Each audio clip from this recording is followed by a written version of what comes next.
It is said that it is better to learn from the mistakes of others. Well, in this case, the following story of Miano Kaminja provides one of the greatest lessons in life. In 2013, Miano was 7 million Kenyan shillings rich, but by 2018, he didn't have a place to sleep.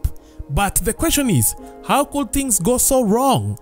Here's an adaptation of the story that shows the vulnerability of unplanned finances. Miano Kaminja received 7 million Kenyan shillings payout in February 2013 after the government acquired his 2.5-acre land for construction of a dam. When I get 64 million, I will buy a big car and build a big hotel, Mr. Kaminja had told The Standard as he remembered about the good days when money was none of his problems.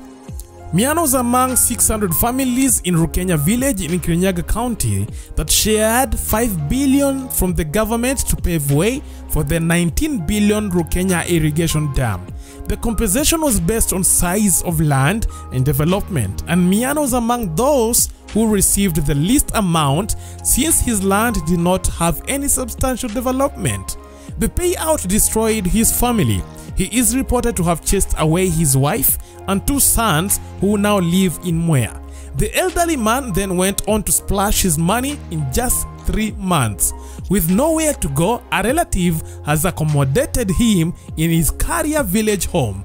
When he received his windfall, Kaminja lived the life of the millionaire that he was. He moved to a posh hotel in Ikorogoya town and rented a room at 3,000 Kenyan shillings a day. He also bought himself a car which he could not even drive and ensured that it was assigned the parking slot meant for the hotel owner. But when he ran out of cash and part of it was looted by friends who came out of the blue and tragedy struck. The man, who had never driven a vehicle in his lifetime, he is reported to have rushed to the parking bay and ignited his car, accelerated to full throttle and crashed it into a concrete wall, sustaining serious injuries and wrecking the vehicle.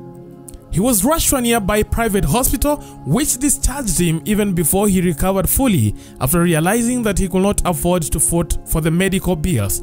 Today, the former millionaire hops from relative to relative, seeking temporary overnight accommodation at Karia village, hoping that one day he will become a millionaire again. He is still claiming that National Irrigation Board owes him a staggering 64 million Kenyan shillings for the land.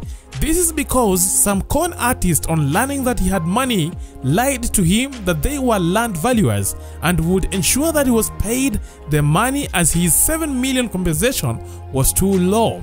Armed with the fake valuation documents, Kaminja consoles himself that one day he will receive a huge compensation, though he has been challenged to produce the valuation formula used to arrive at the soaring figures without avail. His is an experience that has befallen scores who, after receiving the unexpected windfall, have plunged into reckless lifestyle that ended in misery and tears. Some of the beneficiaries of the dam acquisition payout married new wives, bought cars that they could not drive, dressed flashily, and had their lifestyle changed. The billions of shillings attracted prostitutes and conmen who used all their tricks to milk the money out of the beneficiaries due to their high levels of illiteracy. Some beneficiaries were reported to have eloped with people's wives to Mombasa and have never come back.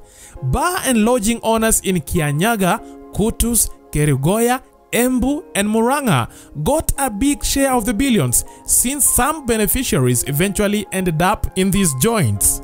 They would come to my bar in groups of 2 or 3 and order all the patrons out and ask me to count the bills incurred by those ordered out. Then ask me to close the premises and ensure that it was all theirs, said Nancy Mudhoni, a bar attendant in Kutus town.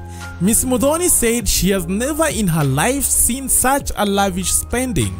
Others are said to have committed suicide or ran mad after sinking back into abject poverty. The cars they bought are either grounded with major mechanical problems or they were disposed of at a throwaway prices to enable their owners make ends meet while their families got disintegrated. Weh, that's really a sad story. Anyway, that is it for now. Thank you for watching. Let's meet next time. Bye bye.